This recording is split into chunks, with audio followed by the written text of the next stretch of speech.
اتهبلت في نافوخك؟ عايزه تلم شنطك وحاجتك وعزالك وعايزه تسافري فجأة كده من غير سلام عليكم؟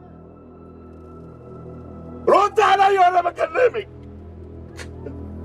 هي دي اللي بقى يا ست جمالات؟ هي دي الاصول والاخلاق اللي ربيتي بنتك عليها؟ مالكش دعوه بماما وتربيتها.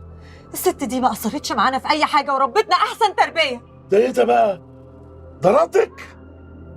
على اساس انها ربتك كويس يعني، مش كده؟ بس يا نوال، في ايه يا مصطفى؟ صوتكم الجيران كلهم سمعوه وكل الشارع. ومين لسه ما سمعناش؟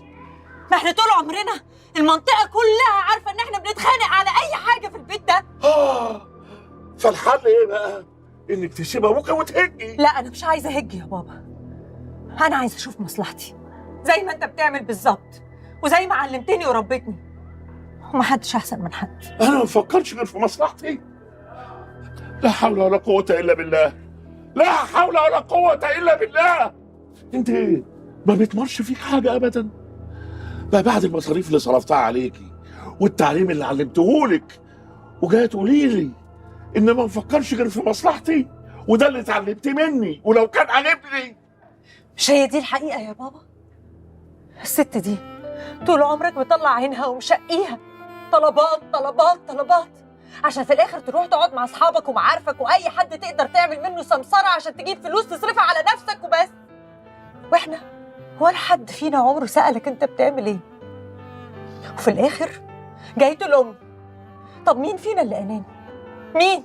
انا كل ما اللي مشيت فيه وتعبت فيه كان عشان البيت ده يفضل مفتوح وتصرفه زي ما انتوا عايزين. انت يا دكتوره علمتك وصرفت عليكي عشان مخك يبقى كبير واتباهى بيكي قدام زمايلي، وانت تتباهي قدام اصحابك قدام زمايلك.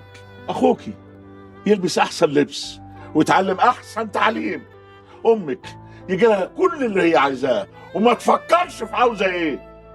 كل اللي انا عملته ده يا نوال وبرضه ما بفكرش غير في نفسي. كل اللي انت بتقوله ده مبرر تبرر بيه لنفسك اللي انت بتعمله. بس يا نوال عيب، لا ما يصحش، ما تكلميش ابوكي بالطريقه دي. استهدى بالله يا مصطفى. وبعدين مش بعد يعني ما بنتك بقت دكتوره بسم الله ما شاء الله هتربيها من اول وجديد؟ سيبها تشوف مستقبلها، هي لا بتعمل حاجه غلط ولا حرام. طب بذمتك لو محمد عايز يسافر السفريه زي دي هترفض تسفره برضه؟ محمد راجل يسافر ويعمل اللي هو عايزه، انما دي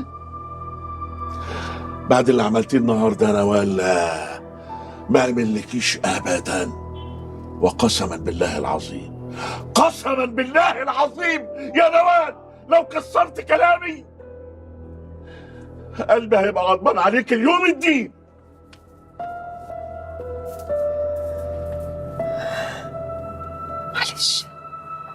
معلش يا حبيبتي ما تزعليش، بس الصراحه بقى انت غلطانه يا نوال.